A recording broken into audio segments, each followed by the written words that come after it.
Nag-uumapaw sa emosyon ng pass or fail moment ng isang lalaki dahil sa biglang pagsigaw ng kanyang kaibigan. Nauna kasi niyang makita ang pangalan ng kaibigan sa listahan ng mga pumasa sa licensure examination for teachers. Pusuan na yan sa report ni Oscar Oida.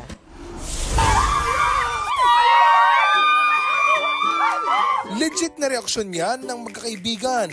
May breaking good news kasi. Ito kasing si Phil Daryl Santos, lisensyadong guru na at ang mga kaibigan niya talaga namang todo support simula pa noong nagre-review pa lang ang tropa.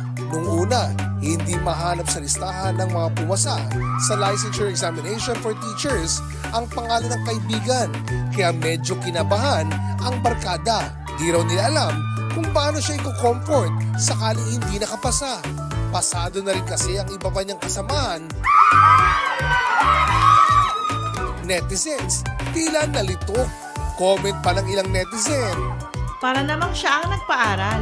Tinanggalan mo naman ng karapatan na sumigaw si kuya. Pero ang sigaw, OA as in official affirmation. Oscar Oida, nagbabalita para sa GMA Integrated News. Huwag magpahuli sa mga balitang dapat ninyong malaman. Mag-subscribe sa GMA Integrated News sa YouTube. Sa mga kapuso abroad, subaybayan nyo kami sa GMA Pinoy TV at sa www.gmanews.tv.